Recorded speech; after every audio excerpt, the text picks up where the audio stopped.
देखो तो बेटा लास्ट क्लास में अपन डिस्कस कर रहे थे होल गुणांक का प्रायोगिक अध्ययन कर रहे थे, ठीक है। प्रैक्टिकली होल गुणांक अपन होल कोएफिशिएंट निकाल रहे थे,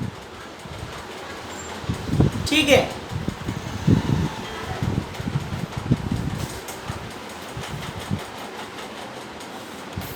चल तो लास्ट क्लास में होल गुणांक को निकाल रहे थे, एक बार बता देता हूं, ध्यान से देखना।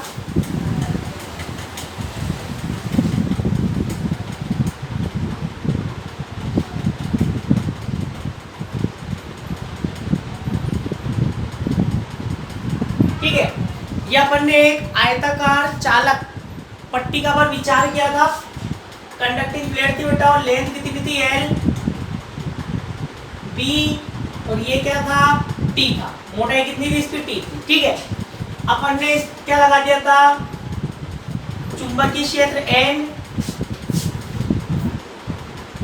और सॉरी यहाँ था एस और यहाँ क्या था बेटा एन, ठीक है। चुंबकीय क्षेत्र की दिशा कहाँ थी अंदर की ओर, मतलब कहाँ से कहाँ थी एन से एस की ओर,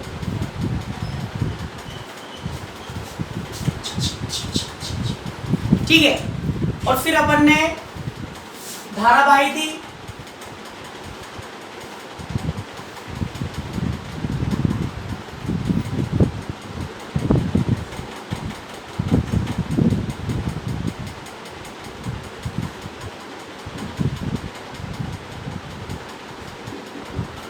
ठीक है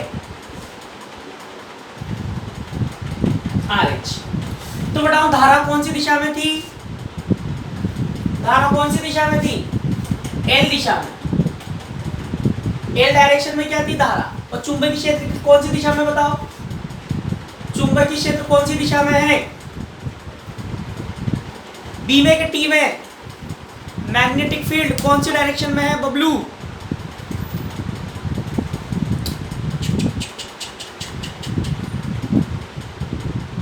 B में।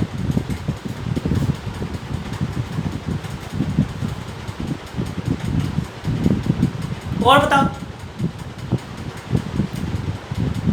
मैग्नेटिक फील्ड उस दिन में समझाया था,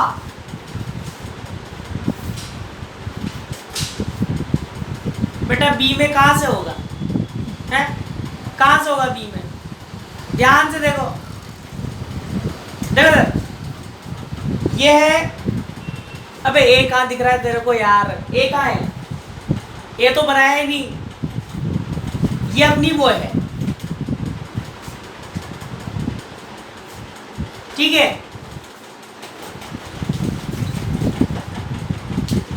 इधर देखो बबलू,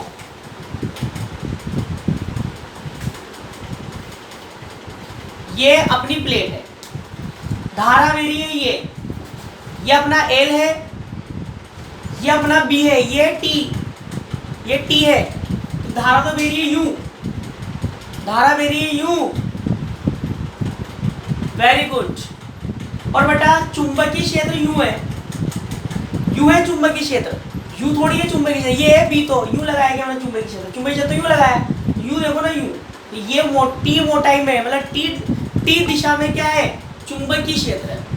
और अपन ने होल इफेक्ट में क्या देखा था, धारा और चुंबकीय क्षेत्र की दिशा के लंबवत क्या उत्पन्न हो जाता है, विद्युत क्षेत्र उत्पन्न होता है। करंट एंड इलेक्ट्रिक फील्ड के म्यूचुअली परपेंडिकुलर क्या इंड्यूस होता है बेटा इलेक्ट्रिक फील्ड। अब बताओ L डायरेक्शन में हो गया करंट, T डायरेक्शन में हो गया कौन मैग्नेटिक फील्ड, L दिशा में विद्युत धारा हो गई, T दिशा में हो गया कौन चुंबकीय क्षेत्र। तो बची कौन सी, तो बताओ विद्युत क्षेत्र, होल विद्युत क्षेत्र कौन सी दिशा में उत्पन्न होएगा, जल्दी बताओ। आप सही लिख रहे हो ना, फुटा जाओगे, वेरी गुड। कौन सी दिशा में, B डायरेक्शन में, ठीक है। तो बताओ B दिशा में होगा चुंबकीय विद्युत क्षेत्र उत्पन्न होगा, या यूं बोल सकते हो B दिशा में होल विद्युत विभव उत्पन्न होगा। विद्युत क्षेत्र तभी उत्पन्न होता है जब विभवांतर होता है। अपन ने वहां डायग्राम बनाया था, याद हो तो, छड़ के ऊपरी सिरे पर इलेक्ट्रॉन थे, निचले सिरे पर क्या थे ये थे। तो यहाँ उच्च विभव था, यहाँ निम्न विभव था, ठीक है, इस विभवांतर के कारण ही y दिशा में क्या उत्पन्न हुआ था, EH। याद रखना, विद्युत क्षेत्र उत्पन्न होता है विभवांतर के कारण। इलेक्ट्रिक फील्ड इंड्यूस्ड होता है ड्यू टू इलेक्ट्रिक पोटेंशियल।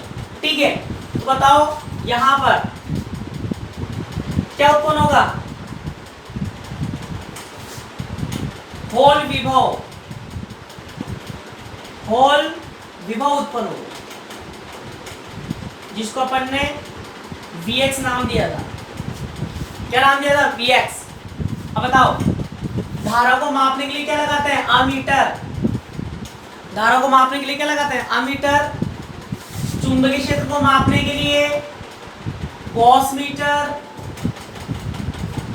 और विभवांतर को, पोटेंशियल को पूर्ण शुद्धता से मापने के लिए क्या लगाते हैं, विभव मापी, पोटेंशियल मीटर। ठीक है, तो लास्ट क्लास में अपन ने यहां तक लिख लिया था। ठीक है, तो थ्योरी लिखो इसके फटाफट। चित्रानुसार एक चालक पट्टिका पर विचार करते हैं। एक चालक पट्टिका पर विचार करते हैं। VH लिखा था मैंने इसको, VH लिखना है इसको, VH होल विभव, होल पोटेंशियल। एक चालक पट्टिका पर विचार करते हैं जिसमें x दिशा में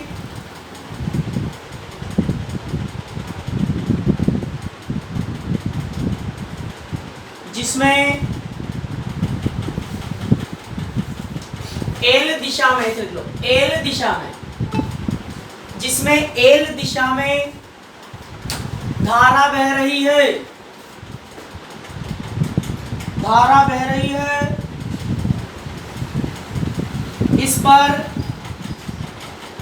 इस पर धारा की दिशा के लंबवत दिशा में, इस पर धारा की दिशा के लंबवत दिशा में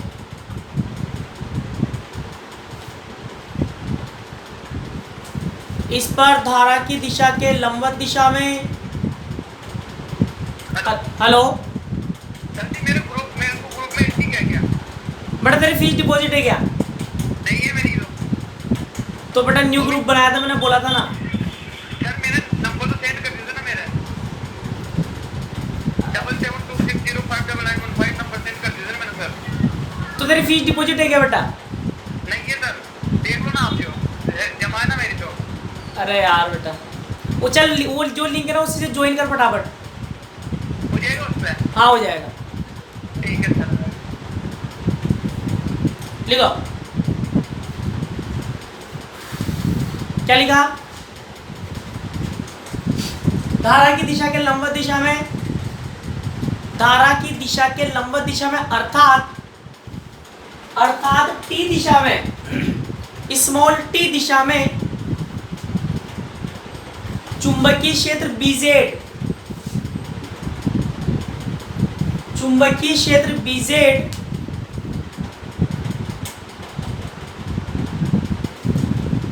लगाते हैं, चुंबकीय क्षेत्र BZ लगाते हैं, जिससे धारा व चुंबकीय क्षेत्र दोनों के अभिलंबत, धारा व चुंबकीय क्षेत्र दोनों के अभिलंबत, धारा व चुंबकीय क्षेत्र दोनों के अभिलंबत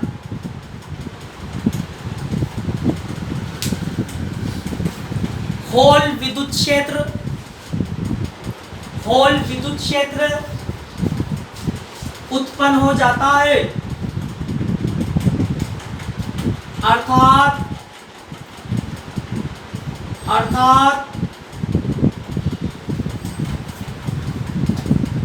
होल विद्युत क्षेत्र उत्पन्न हो जाता है, अर्थात होल विद्युत विभव, होल विद्युत विभवांतर उत्पन्न हो जाता है। होल विद्युत विभवांतर उत्पन्न हो जाता है बबलू, तब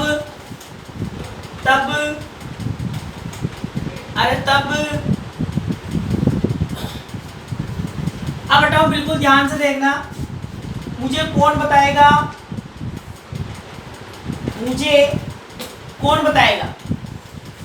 कि होल गुणांक का जो फॉर्मूला अपन ने निकाला था, क्या निकाला था, जल्दी बताओ।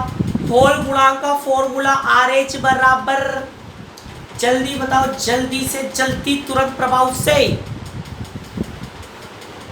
होल गुणांक का फॉर्मूला RH बराबर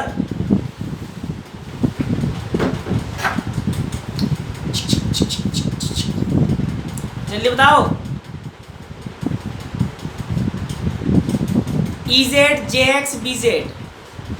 RH बराबर EH JX BZ, ये होता है। वेरी गुड, सबको याद है, अच्छी बात है। अब बताओ, ध्यान से देखना, क्या लिखेंगे, हम जानते हैं, चलो इसको यहाँ लिख दो थोड़ी देर के लिए। RH बराबर क्या लिखा अपन ने, EH JX BZ, ठीक है, ध्यान से देखना। अब बताओ, मुझे बताओ, यहां अगर मैं होल विभवांतर का मान लिखूं, होल इलेक्ट्रिक पोटेंशियल डिफरेंस का मान लिखूं, देख लिया बेटा, अब इधर देखो, तो बताओ, तब होल विभवांतर, बताओ, 12th क्लास में आपने फॉर्मूला पढ़ा होगा विभवांतर और विद्युत क्षेत्र के मध्य संबंध, क्या होता है बेटाओ, V बराबर ER। ये मैंने आपको फर्स्ट ईयर में भी सिद्ध करवाया था, अगर आपको याद हो तो। जो बच्चा फर्स्ट ईयर से पढ़ रहा है उसको याद होगा, V बराबर ER अपन ने फर्स्ट ईयर में भी सिद्ध किया था। E क्या होता है बेटा, विद्युत क्षेत्र, E क्या है, इलेक्ट्रिक फील्ड। अगर विद्युत क्षेत्र को R क्या होती है, R होती है दूरी, लंबाई भी हो सकती है, चौड़ाई भी हो सकती है, मोटाई भी हो सकती है, ऊंचाई भी हो सकती है, गहराई भी हो सकती है, दूरी भी हो सकती है, विस्थापन भी हो सकती है, त्रिज्या भी हो सकती है, व्यास भी हो सकती है, ठीक है। तो विद्युत क्षेत्र को लंबाई, चौड़ाई, ऊंचाई, मोटाई, गहराई, दूरी, त्रिज्या, विस्थापन, व्यास, किसी से भी इंटू कर दो, क्या बन जाएगा, विभवांतर। अब इधर आओ, क्या लिखूंगा, VH बराबर EH इंटू, अब मुझे कौन बताएगा, EH के साथ मैं दूरी किस कौन सी इंटू करूं, L इंटू करूं, B इंटू करूं या T इंटू करूं, जल्दी बताओ। EH के साथ क्या इंटू करूं, प्रत्येक बच्चों का आंसर लिखना है। EH के साथ क्या इंटू करूं बेटा, ये अपन निकाल रहे हैं विभवांतर, फॉर्मूला था E इंटू R, तो VH और ये क्या आएगा EH, और ये दूरी क्या लिखूं, किससे इंटू करूं, L से इंटू करूं, B से इंटू करूं या T से इंटू करूं,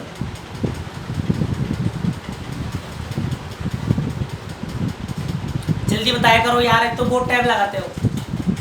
किससे इंटू करो बबलू, कद्दू से। किससे इंटू करूं, कद्दू से। T से, L से, T से,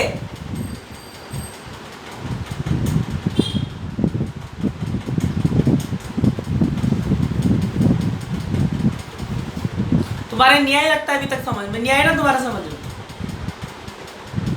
न्याय तुम्हारा समझ में, जब भी तुम्हारा कुछ आंसर दे रहे हो, मैं बबलू हूं,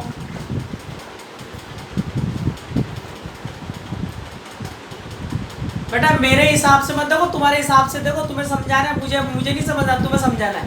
देखो भाई, जो चुंबकीय जो विभवांतर उत्पन्न हो रहा है, ये जो VH उत्पन्न हो रहा है, कौन सी दिशा में हो रहा है, मैंने फिर बता रहा हूं, L दिशा में करंट है, ये हो गया आपका करंट, ठीक है, ये हो गया आपका चुंबकीय क्षेत्र।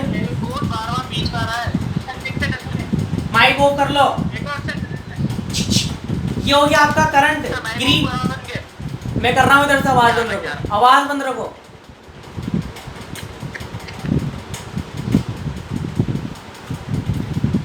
अब देखो ग्रीन मार्कर हो गया करंट एल, लिख देता हूं तुम्हारे लिए, तुम देखो।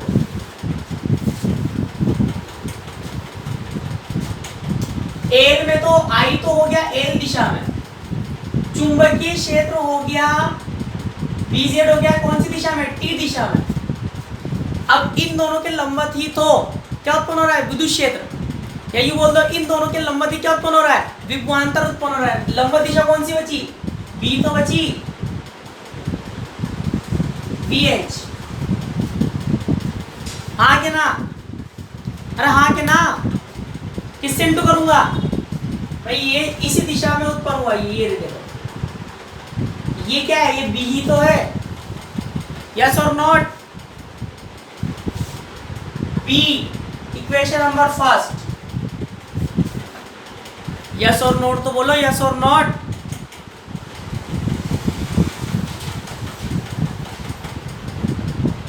हाँ वेरी गुड। अब बताओ आगे चलो, आगे चलो, अब इधर सुनो ध्यान से, बताओ और धारा, यहां से पहले EH का मान निकाल लो, बताओ EH बराबर क्या आएगा, क्योंकि अपन को होल गुणांक में EH भी है, तो EH का मान क्या आएगा बताओ, EH बराबर आएगा आपके पास VH upon B, equation number first. अब आगे देखो, और धारा घनत्व, बताओ धारा घनत्व का फॉर्मूला, धारा घनत्व का फॉर्मूला, करंट डेंसिटी का फॉर्मूला, जल्दी बताओ, धारा घनत्व का फॉर्मूला, करंट डेंसिटी का फॉर्मूला बताओ।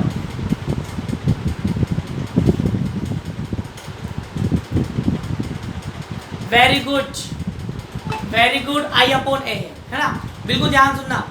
अब बेटा I अपॉन ए है, धारा तो I दे रही है, I अपॉन ए। अब आप मुझे बताओ यहां पर A जो होगा अपन लिखते हैं J बराबर I अपॉन ए, ठीक है। तो बताओ ये जो A है ना, A, इस A को मैं क्या लिखूं, इस A को मैं क्या लिखूं बताओ। जैसे देखो इधर ध्यान से देखना, जैसे मान लो ये वृत्ताकार क्षेत्रफल है, धारा यूं जा रही है, यहां से बाहर निकल रही है, I धारा और ये क्षेत्रफल है, तो J बराबर अपन क्या लिखते हैं, I अपॉन ए, और A क्या होगा पाई आर स्क्वायर, तो I upon pi r square लिखूंगा, वृत्ताकार इसलिए पाई आर स्क्वायर लिखूंगा। A से मुझे बताओ I अपॉन ए तो लिखूंगा, और A को भी क्या लिखूं, A को भी क्या लिखूं, जल्दी बताओ, डायग्राम में देख के बना सकते हो, बिल्कुल सही बताना। जैसे यहाँ पर वृत्ताकार होता तो मैं पाई आर स्क्वायर लिखता, कौन, very good, B into T आएगा। देखो धारा यहां से लंबवत निकल रही है, धारा जहां पर लंबवत प्रवेश करती है, परपेंडिकुलर एंटर हो रही है, वो क्षेत्रफल लिख दो, या फिर जहां से लंबवत बाहर निकल रही है, परपेंडिकुलर बाहर निकल रही है, यहां से बाहर निकल रही है, तो इसका क्षेत्रफल आएगा। तो देखो ये कितना है B, ये कितना है P, तो क्या आएगा B इंटू टी, अरे हाँ के ना, B इंटू टी क्या है JX, यस और नॉट। बेटा माइक ऑफ रख लो बस, अब कुछ भी नहीं करना, मान रखना है।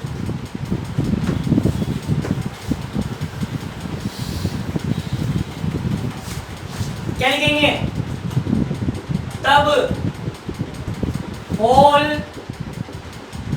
गुणांक RH बराबर क्या है, EH अपॉन JX BZ, ठीक है। इक्वेशन 1 हुआ 2 से, तो बेटा इक्वेशन फर्स्ट और सेकंड से क्या होगा, RH बराबर EH का मान यहां से टीप लो, क्या आएगा VZ अपॉन B, EH का मान हो गया, JX का मान क्या है I upon B into T। आगे चलो, बबलू इधर समझ लो पहले,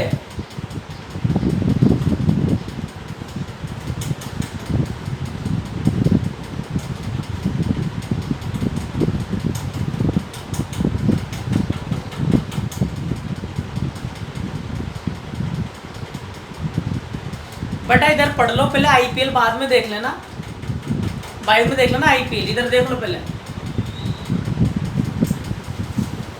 ठीक है।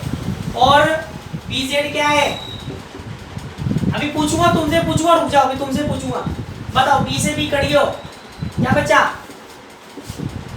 आर एच बराबर V H T upon D Z I, ठीक है। तो बेटा यहाँ पर इस फॉर्मूले से आप क्या ज्ञात कर सकते हो, होल गुणांक ज्ञात कर सकते हो, होल इफेक्ट ज्ञात कर सकते हो प्रैक्टिकली। कैसे, इधर आओ, देखो VH क्या है, होल विभवांतर, होल इलेक्ट्रिक पोटेंशियल, मतलब होल विभवांतर किससे ज्ञात कर लेंगे, विभव मापी से, पोटेंशियल मीटर से अपन VH का मान निकाल लेंगे, ठीक है। मोटाई अपन ज्ञात होगी, वैसे तो नहीं होगी, तो अपन पट्टिका की मोटाई भी ज्ञात कर सकते हैं, किससे, पैमाने से ज्ञात कर लेंगे।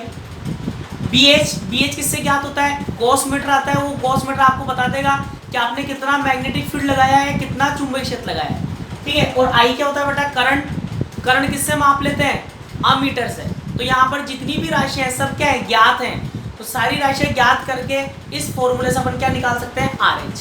तो लिख लो फटाफट, फिर अगला टॉपिक पढ़ेंगे।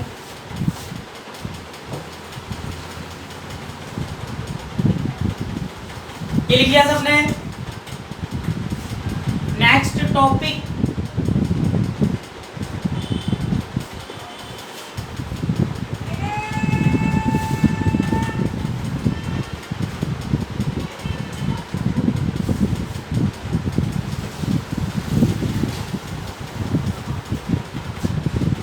अगला टॉपिक है बताओ, विडेमॉन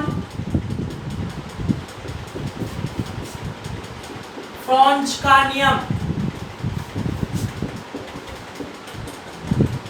विडेमॉन फ्रॉन्च का नियम,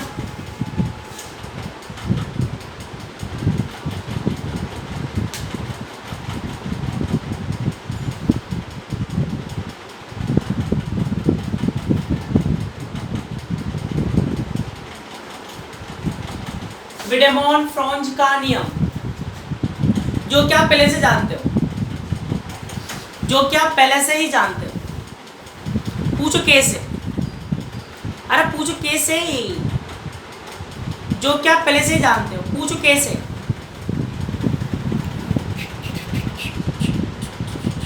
और तुम ही मुझे बताओगे, अरे तुम ही मुझे बताओगे कैसे, हाँ सबको पूछना है कैसे।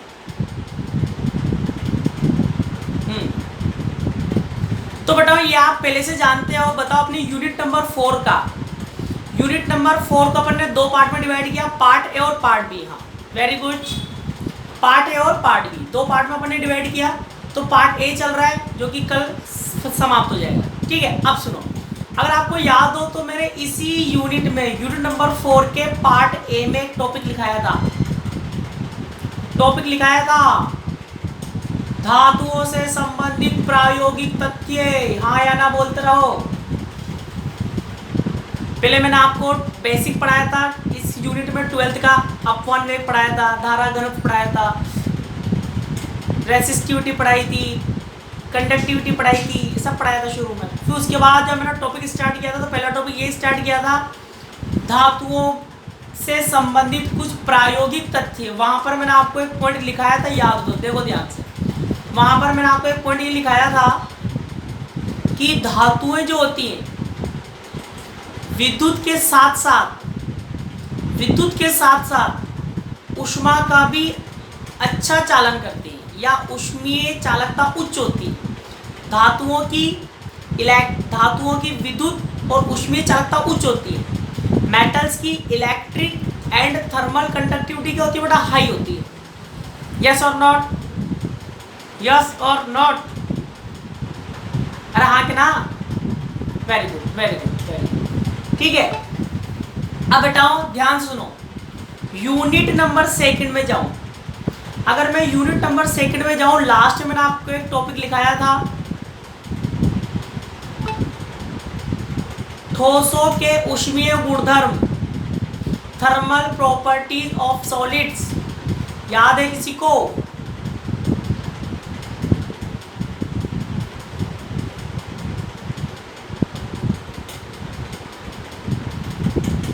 अरे याद है कि नहीं? याद ही नहीं तो पेज पलट रहे होंगे साहब, पेज पलट के देख रहे होंगे और क्या। जो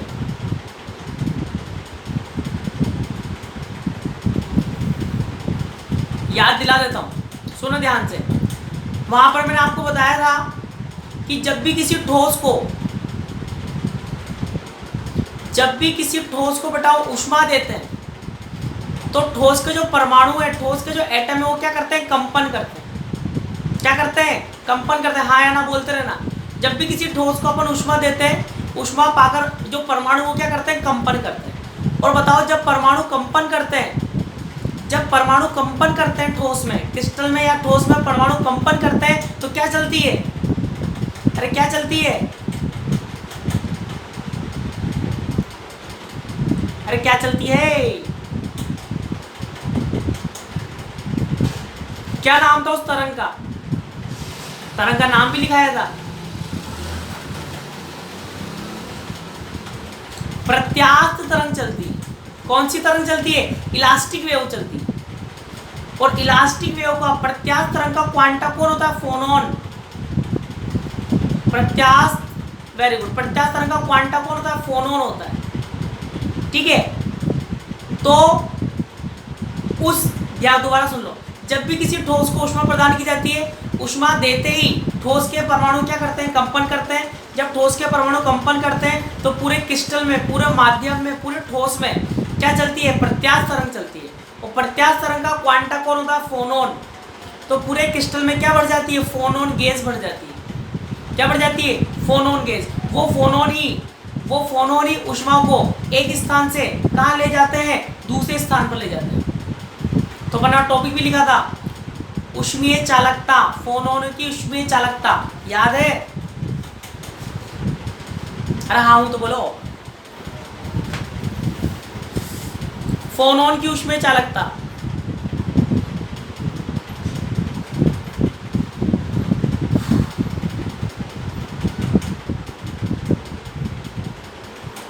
अब प्रत्येक बच्चा एक काम करे, अभी के अभी एक काम करे, पीछे जाना, यूनिट नंबर सेकंड के लास्ट में जाओ।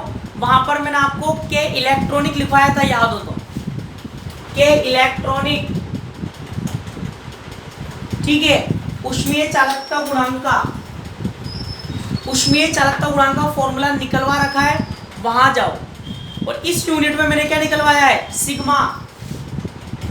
क्या निकलवाया है? सिग्मा। इसको अपन क्या बोलते हैं? ऊष्मीय चालकता। इसको क्या बोलते हैं? विद्युत चालकता। ऊष्मीय चालकता, विद्युत चालकता, थर्मल कंडक्टिविटी, और इसको इलेक्ट्रिक कंडक्टिविटी। तो दोनों का अनुपात करो और बताओ कितना आ रहा है, जल्दी बताओ। तो देखो, तो बेटा ये अपने निकाली यूनिट नंबर सेकंड में, ये अपने निकाली अभी, ठीक है। ये अपनी इलेक्ट्रॉनिक ऊष्मीय चालकता, थर्मल कंडक्टिविटी, इलेक्ट्रिक कंडक्टिविटी, ठीक है। वहां अपन ने कैपिटल एन का यूज किया था, कैपिटल एन लिखा होगा अपन ने वहां पे। वहां पर कैपिटल एन क्या था? एकांक आयतन में इलेक्ट्रॉनों की संख्या, यूनिट वॉल्यूम में इलेक्ट्रॉन के नंबर। तो यहाँ भी एन क्या है? एकांक आयतन में इलेक्ट्रॉन की संख्या, ठीक है। इसलिए कैपिटल एन को क्या बना दिया अपन ने? स्मॉल एन लिख दिया यहाँ, ठीक है। अब बताओ दोनों का अनुपात करो, इक्वेशन फर्स्ट और इक्वेशन सेकंड। तो बताओ,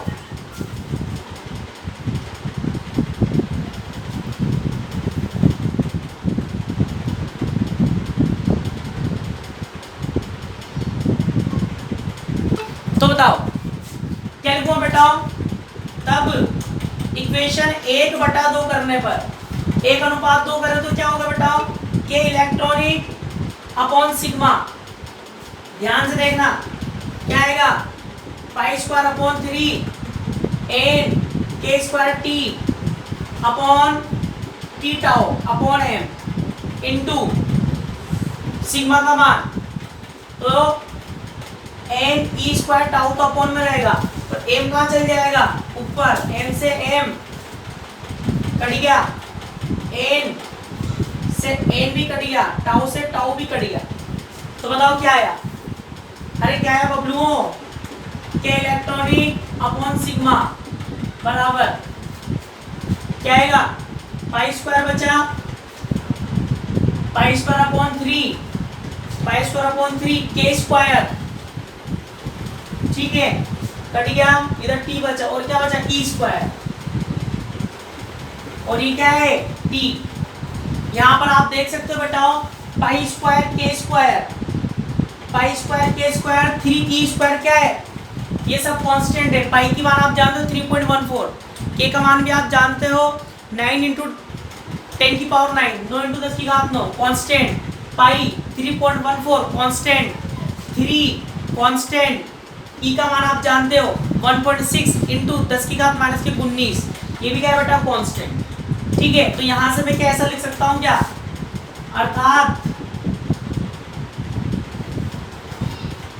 इसको के इलेक्ट्रॉनिक अपॉन सिग्मा टी।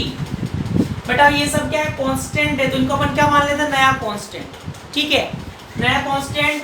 और बताओ इसको ऐसे लिख दूं के इलेक्ट्रॉनिक अपॉन सिग्मा समानुपाती टी, लिख सकते हैं या नहीं, जल्दी बताओ, यस और नॉट, यस और नोट में आंसर दो। Very good. तो बेटा यही मैं आपको सिखाना चाह रहा था ताकि आपको याद रहे। अगर मैं डायरेक्टली लिखा देता तो आपको याद नहीं रहता। तो यहाँ से बनाएंगे अपन, यहाँ से बनता है विडोमॉन-फ्रोंज का नियम। क्या बोलते हैं, इलेक्ट्रॉनिक ऊष्मीय चालकता, इलेक्ट्रॉनिक ऊष्मीय चालकता और विद्युत चालकता का अनुपात परम ताप के क्या होता है समानुपाती। बस यही नियम, इलेक्ट्रॉनिक ऊष्मीय चालकता और विद्युत चालकता का अनुपात परम ताप के क्या होता है समानुपाती होता है। ये आपसे पूछ सकता है, इसीलिए तो लिखो, पहले लैंग्वेज लिखेंगे फिर उत्पत्ति लिखेंगे। तो लिखो कथन, फर्स्ट नंबर डाल के लिखो कथन, स्टेटमेंट, इसमें लिखो इस नियम के अनुसार, इस नियम के अनुसार इलेक्ट्रॉनिक ऊष्मीय चालकता, इलेक्ट्रॉनिक ऊष्मीय चालकता और विद्युत चालकता का अनुपात, और विद्युत चालकता का अनुपात परम ताप के समानुपाती होता है, परम ताप के समानुपाती होता है। अर्थात छाप लो, छाप लो,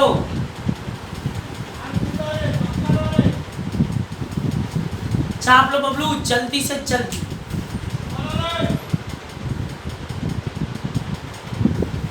अगला टॉपिक मैथीसन का नियम, मैथीसन का नियम। अगला टॉपिक क्या है बताओ, मैथीसन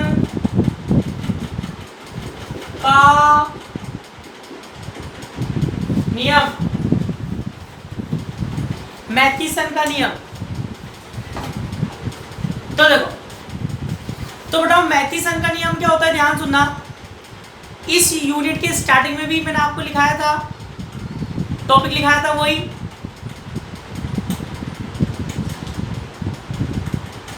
धातुओं से संबंधित प्रायोगिक तथ्य मैंने आपको लिखाया था लास्ट में मैथीसन के अनुसार। और मैंने आपको बोला था इसको अपन डिटेल में डिस्कस करेंगे, आगे जाएंगे तो लंबी लंबी देंगे। क्या देंगे, लंबी लंबी देंगे। तो बताओ मैथीसन क्या बोलता है। मैथीसन ने बोला, बताओ अभी तक अपन क्या सोचते थे, अभी तक अपन क्या मानते थे कि भाई धातुओं में जो प्रतिरोधकता होती है, धातुओं में प्रतिरोधकता सिर्फ एक कारण से होती है। वो कौन सा कारण है, सिर्फ ताप से। धातुओं में प्रतिरोधकता ताप के कारण होती है, मतलब ताप के सीधे समानुपाती होती है। ठीक है, बाद में कौन आया, मैथीसन आया। मैथीसन ने कहा भाई ऐसी बात नहीं है, अगर आपको धातु की प्रतिरोधकता लिखनी है तो उसका एक कारण ही नहीं है, उसका एक कारण नहीं है, उसके तीन कारण है। कितने कारण हैं, 3। हाँ वेरी गुड। तो मैंने आपको लिखवाया था 3 कारण कौन कौन से थे, रो बराबर रो ताप प्लस रो अशुद्धि प्लस रो अव्यवस्था।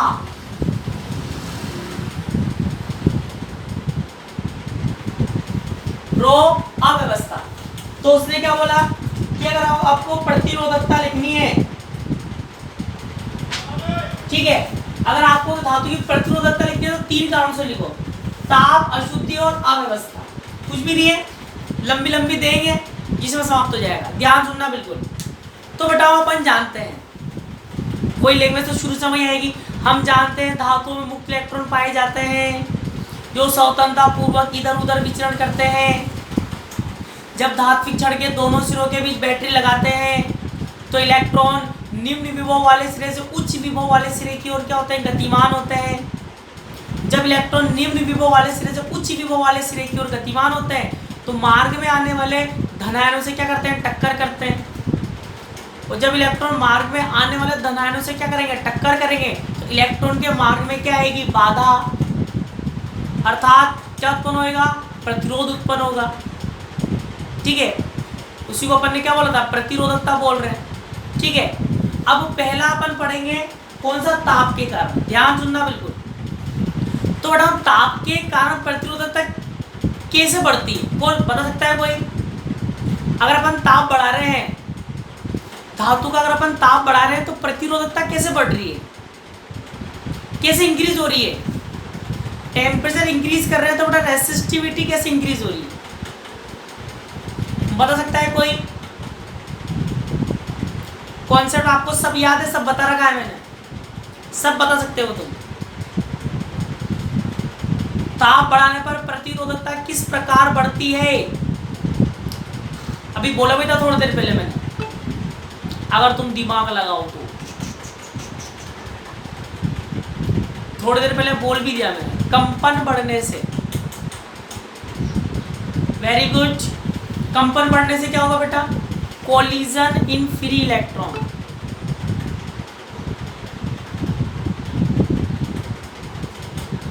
क्यों बढ़ेगी टक्कर, वही पूछ रहा हूं। आप कह रहे हो सर ताप बढ़ेगा तो टक्करें बढ़ेगी, बिल्कुल सही है। तो टक्करें बढ़ क्यों रही है, ये पूछ रहा हूं मैं आपसे। चलो सुनो ध्यान से, ध्यान सुनना। बताओ, बस मेरे क्वेश्चंस का आंसर देते जाना। बताओ, जब भी किसी धातु को गर्म करते हैं तो इलेक्ट्रॉन, जब भी किसी धातु को गर्म करते हैं तो इलेक्ट्रॉन, जब भी किसी धातु को गर्म करते हैं तो इलेक्ट्रॉन, जल्दी जल्दी लिखना है, आधा मैं बोलूँ आधा तुम्हें बोलना है। जब भी किसी धातु को गर्म करते हैं तो सॉरी, जब भी किसी धातु को गर्म करते हैं तो परमाणु,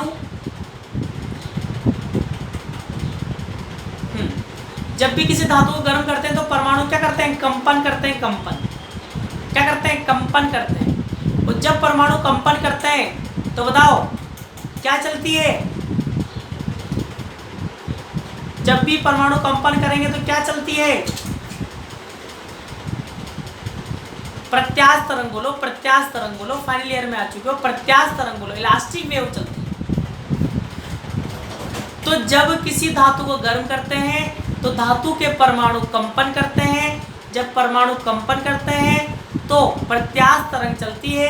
और जब प्रत्यास्थ तरंग चलेगी, और अपन जानते हैं प्रत्यास्थ तरंग का क्वांटा कौन होता है, फोनोन होता है। तो पूरे माध्यम में प्रत्यास्थ तरंग चल रही है, मतलब पूरे माध्यम में क्या चल रहे हैं, फोनोन चल रहे हैं। फोनोन क्या चल रहे हैं, फोनोन कण गतिमान है पूरे माध्यम में। ठीक है, तो बताओ जब फोनोन पूरे माध्यम में, जब फोनोन बढ़ जाएगा, पूरे ठोस में जब फोनोन बढ़ जाएगा, पूरे धातु में जब फोनोन बढ़ जाएगा, पूरे मेटल्स में जब फोनोन बढ़ जाएंगे, तो बताओ इलेक्ट्रॉन जब जाएगा तो इलेक्ट्रॉनों की उन फोनोनों से क्या होगी, टक्कर होगी। इलेक्ट्रॉनों की उन फोनोनों से क्या होगी, टक्कर होगी। उस टक्कर के कारण इलेक्ट्रॉन के मार्ग में जो बाधा उत्पन्न हो रही है उसी को अपन क्या बोलते हैं बेटा, ताप के कारण प्रतिरोधकता। ठीक है, दोबारा सुन लो।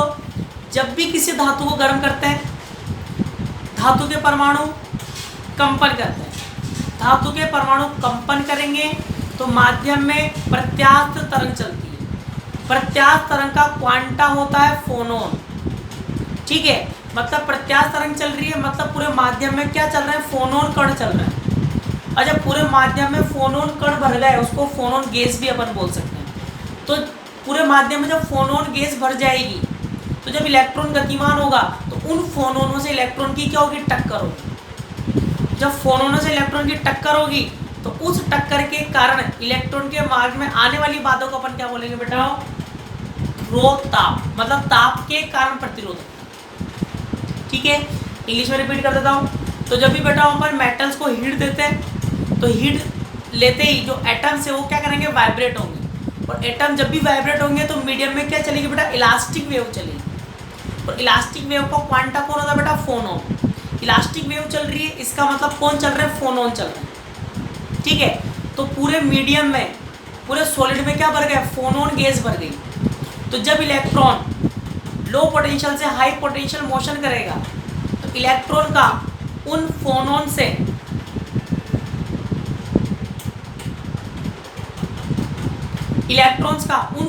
क्या होगा बेटा, कोलिजन होगा। ठीक है, ड्यू टू कोलिजन इलेक्ट्रॉन का मोशन का क्या होगा बेटा, अपोज होगा। उस अपोजेस को अपन क्या बोलेंगे, rho temperature. Clear to all? Hello, हाँ हाँ जी। सर जी, मैं कह रहा हूँ आप